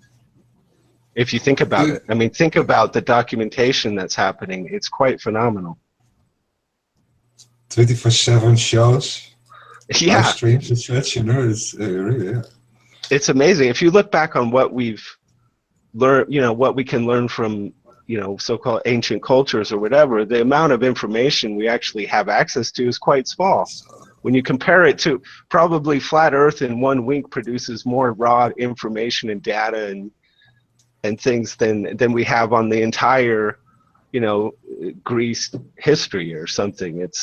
I think it's just the mountain of data and information being presented is overwhelming. The odd thing is, if you understand that there's other people like Stan with his 360-degree camera, there's Matt Jerome. I'd said there's many more. We've just seen Owen's experiment. We've just it's just you cannot explain it in 5 minutes. I don't know how we quite all do this. In a way, I would say also it's kind of. Look into everyone, their experiments, kind of repeat them so you can actually confirm it and make it empirical for yourself. But try to deviate into a personal direction of your own passion. Yeah, exactly. Everybody has their own perspective, extra of what the extra side is of their position on the point, which we're discussing. Yeah, there's great value in that, I think. Circle. Yeah, yeah. Each individual is going to have that slightly different perspective or thing that they bring to the table. And you might, the individual probably doesn't know what that is even when they get started. It becomes apparent later. I can't do what they do. I'm not clever enough. But you do what you do. Yeah. I can tell that you kind of, you become a glue for the group and push it forward, and I think that dynamic is working quite well. Yeah, it's like it's almost 24 hours. Yeah. Flat Earth should have a health warning for it. Very addictive. Indeed. It's kind of I woke up to life. This is my life. It's interesting because everything else is just deviating from it, It's because before Flat Earth, I didn't know anything about anything. You know what I mean? I could probably tell you what was happening on EastEnders or Coronation Street on the sitcoms on TV, but Other than that, I probably couldn't tell you anything what's happening outside my door or up in the sky. You know what I mean? My head's constantly in the clouds now. You know what I mean? I'm always looking up. I spend most of my time walking around with my head facing upwards. I'm always watching out for something. It's a beautiful thing. It's also been amazing along this sort of journey, like just happening to come across these people. Like there's someone else called FPV with Matt Jerome, and now they've crossed paths. And now they're talking to each other. Now they're helping each other. It's like wow. It's like I don't understand, but I don't know. I'm just so glad that Sun and Moon is a magnet, and this is all happening. It is. It's happening live. It's all being documented, and it's all being pushed forward. I mean, I almost see it like flat Earth is this. It's almost this compression of time. It seems like if you're a flat earther, what would be considered a year for the average person is like a month for a flat earther. It's like time gets compressed. It's intense, I guess, is what I'm saying. Yeah, I've always said I need to like switch to the Enoch calendar or something like that. Try and get a few more months. Exactly. You need at least another 6 hours a day. Yeah, at least. That's 6 hours what you can actually sleep then. I found this video, right? And what he was basically saying was, well, Sun and Moon on the Facebook group are going to do the each month the picture thing that we put the compass readings in each month. And I'm saying, look, Ceres sits up to 2 or 3 o'clock in the morning doing this, but he doesn't anymore. Sometimes Ceres goes for 2 days before he goes to sleep. Yeah. It really draws you in. It pulls you in. You start trying to figure out ways where you can fit in a little bit more flat Earth each day. It's something else. Right then, guys, I've got to go. It's been a pleasure. To be continued then, Dave. Yes. Will you send me the link when it's up, please, so I can share it? Of course I will. Love you, Dave. Thank you. Right. Take care, guys. All right. See you, Dave. Keep it flat. Yeah, I probably I probably need to wrap things up here on my end too. I've got some other things I need to get ready for, and eating would be good. Ceres, are you going to do something then? Huh? Or do you think that you've just seen how intense that all is and how much effort it takes? Do you think that we just talk like privately in emails about how we do this? Because it might be actually you that does a bit of writing, because now you've seen it. How can Ceres, it would just take him hours, wouldn't it? How could he cut it down into, you've seen it? Yeah, I'm sure that's the challenge is taking these really big, large concepts and all of this information and figuring out a way to frame it in a narrative in a way that people can read it and get something from it. You know, that is going to be a challenge for sure. Okay, then I've got to go. Kind of right. One-liner clues, but figuring that out is in the details. And you. Yeah. But you know, it's again, it's an open book, and I suppose that maybe the magazine could offer help in writing, but you know, I just fear that I wouldn't understand the information nearly as well, and would I be able to do it justice? It's kind of step by step, chapter by chapter or something. Actually, Ceres, what I said at the beginning was to just show how they bent the pixels in the pictures to make the ball. I mean, that is something that a lot of people would get. So why don't you start with that? Yeah, absolutely. And the way that those squares of data become that three-dimensional map that you've created, I think people would be absolutely fascinated by that. And it would present well in the magazine. I think that imagery would work. I mean, he's kind of got the videos. I know that you might have to put video links in maybe your magazine, but you know, we can only go so far. We can only go so far ourselves. We don't live in the same countries. It just goes on, doesn't it? Right. I have no problem. You know, of course, we can have links to any material there, as long as it's going to be up and available for the foreseeable future. But what I would do at the end of this is, I mean, we in Ceres have got something else to do after this, but I will send you, or I will send you Ceres' email, and I'll send Ceres your email. Yeah, I'll do it the other way around. Very cool. And I think on your YouTube channel in the About section, I think you have a list of everybody's, kind of everyone who's maybe connected with the group. You have all their channels and links there, I believe. Yeah, all the featured channels are our friends or people who've helped us or people who come on the Hangouts. Okay, cool. Because I definitely want to dive further into all of this for sure. Just as an individual, just as me, you know, separate from the magazine, because I'm of course interested in it.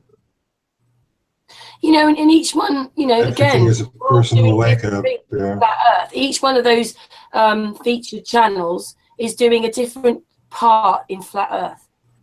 Right. Yeah, that's the incredible thing.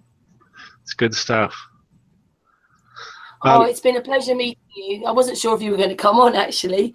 Yeah, of course. I didn't even know you existed. There you go. Now, from your perspective, I do. Until the other day is when I showed you the emails. Yeah. Yeah. Well, That's I appreciate it. You know, I really enjoyed this. The presentations were great. I think you're doing great work. And you have also a website with the first edition? What's that? You have also something like a website with the first edition or something? Yes. Anyone interested can hit flatrevival.com. The first issue is now available. You're really silly. You've got a copy of it because I can give you the link to this Hangout. So Ceres doesn't maybe have to write as much as you think, or even Dave if it comes to it, because you can have a copy of this. Yeah, exactly.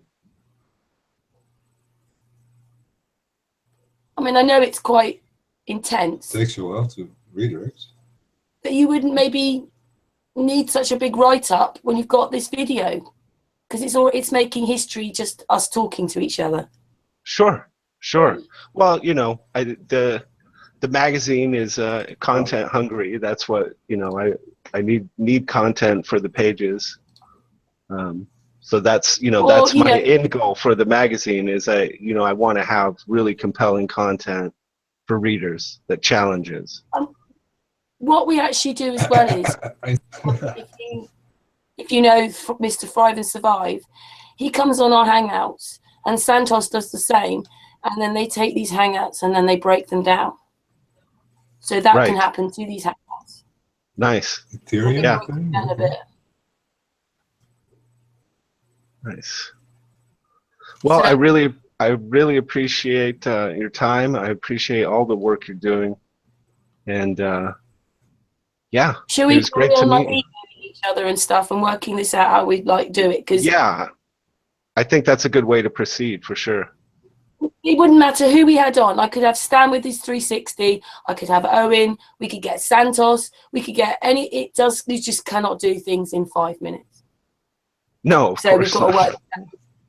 We've never done this before. Ceres has been on the computer, but anyway, it's just because you can see how deep it is. Yeah, no doubt. Absolutely. Oh, I can't believe how much they've lied to us. It's just. Isn't that? I mean, I know it doesn't matter how long. I think I've been in Flat Earth for about 3 years now, and it just doesn't matter how long you're in it. There are moments in a given day where I'm still just overwhelmed by the depth and size of the deceptions that are going on. It just blows you away. Yeah. It sure does. Yeah. And the thing is that, like this, I know you want to go in a moment, but like the space thing, it's like, I never, you took all that for granted. And then through this Flat Earth, I went and looked at a couple of videos of NASA, not someone else doing it, not someone else's take on it, the NASA feeds. Yeah. I couldn't believe it. I got paused astronauts. I could see things moving in and out which weren't blanked out properly. I could see a man in the around with a torch. You can see them fighting with these bags. Like, that just wouldn't happen. You know, astronauts picking up M&Ms which go through their hands, their hair standing on end. I could go on. I might do a NASA stream, to be honest, because I've got 11 videos. Explains everything. And I mean, when you see it, what it is, it's clear that, I mean, not see it. Why are they so asleep? that's hard to answer. I think most people really just aren't in a position to even be concerned about it, where they're at in their lives and mentally. I don't think most adults even look at any of this space stuff. It seems to mostly be produced for children, which quite honestly makes it even worse. They've got you in love with space, and it doesn't exist like that at all. Right. It's all a lie. I've got a paused astronaut standing there, well, sort of standing there next to one that's moving. Oh. Yeah, I mean, I think I would hope that these people will be held criminally accountable at some point. I mean, I would like to see that. Yeah, in a way, it's more that we actually have to reclaim our adulthood, in the sense that we are out of the minor situation in where they actually treat us as the minor. Yeah. Yes. We exactly. give our consent to that. As long as we give the consent to that by silence, because that's the main thing they use for it, we never protest it. Yes. We just stay in that situation. So that's the awareness we need to spread, that we actually need to grow up. We need to grow up, and at some point we are going to have to present sorry, excuse me. We are going to have to present a viable protest, a physical, real world. You know, I think at some point that is probably going to have to happen. Beyond that, it's kind of, instead of making war against the old and try to destroy the old, we have actually to become the new by becoming the adult level, by taking responsibility back and make that whole old just obsolete. I like that. I like that idea. We just give it. Yes. Yeah. And that's a realization we need to get, that we actually create this anarchistic utopia. That's probably energy much. The actual thing. Yeah, that's probably energy better spent. You know, let's create the new, and the old will just naturally fall away, for sure. Yeah. You just no longer feed it any longer. It's like the trolls. They are the trolls. As long as we feed them, they will keep going on. Yes. Yeah, I like it. And this is all about like telling the truth from the beginning, not halfway through something or not. I just want to explain that through another one of our researchers, artists. Basically, in the 1900s, if you went around saying it was a globe, you went to prison. Right? There was this great big electric car system going, like from end of the last century before, and to about, say, the First World War. The Second World War, everything had sort of been destroyed, everything we knew, everything we remembered, and suddenly out of that becomes a globe and all the other systems which weren't there before. And in the 1960s, there's NASA documents which state they knew they were working from a flat plane, and then they turned it into a ball. Now, artists has worked extremely hard and got all this information. There's just article after article. It's almost like, well, why haven't we seen any of this? Yeah, it's right. Like something happened at after the Second World War. I ran and say to people, you know, up until then, probably most people still believed we were flat. I think you're right. Yeah, I think it was still being taught in schools in many places up until not that long ago. It's like you try and tell anybody, they think you're mad for believing we're stationary, and like you think you want to believe that we're going like 1,000 miles or approximately, you know, with anti-clockwise with the moon, and then so many thousands of more miles another direction with the sun, and then so many more miles with the galaxies at about 260,000 miles, about Mach 80. Right. I mean, it's you just think absurd. I'm mad? It's absurd. It's a cartoon. I mean, I don't know it took so long to wake up. Right. Do you think YouTube done this? And that film with Sandra Bullock, that really did it, you know.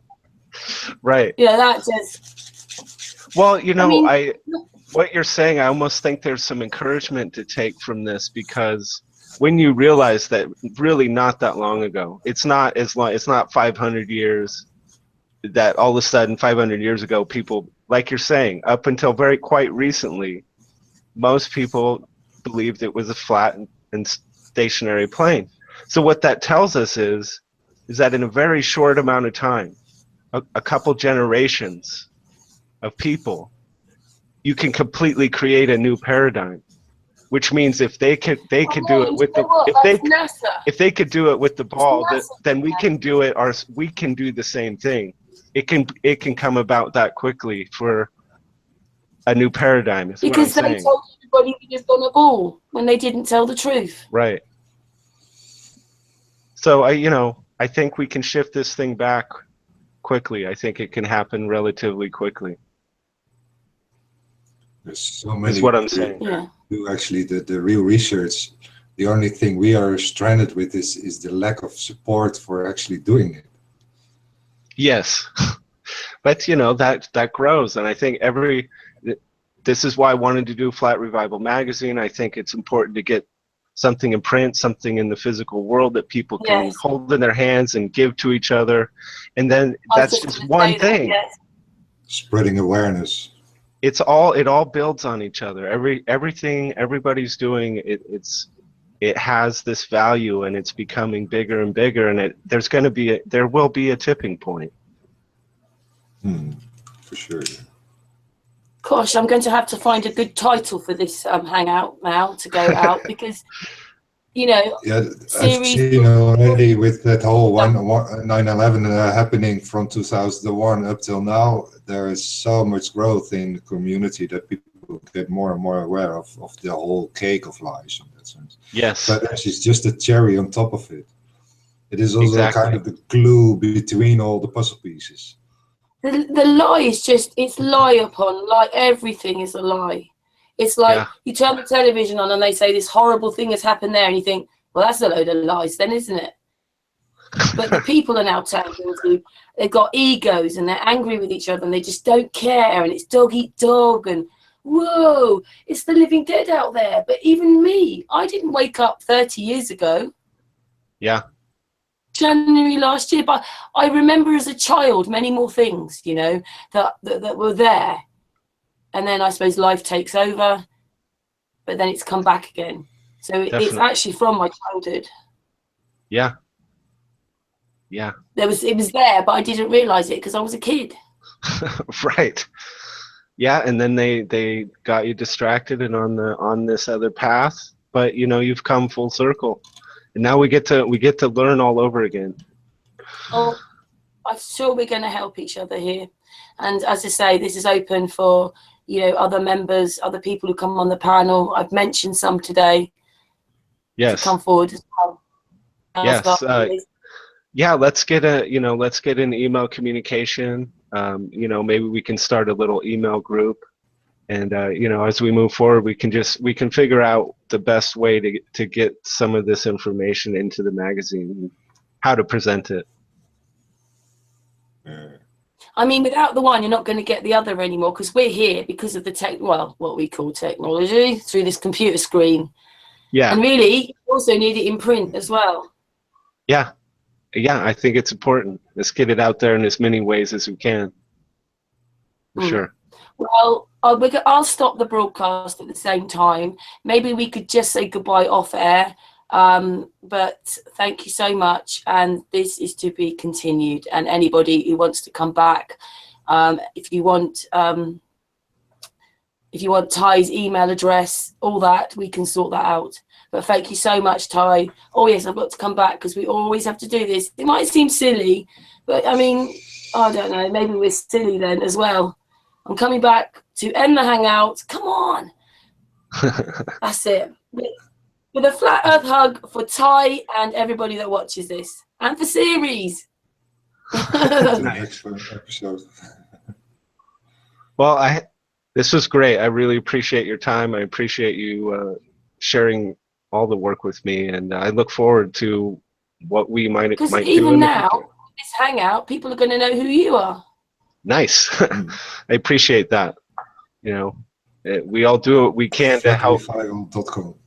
Yes, flatrevival.com. You can check out, you know, find out a little bit more about the magazine, and also find out how the invitation to submit work to the magazine is open to everyone.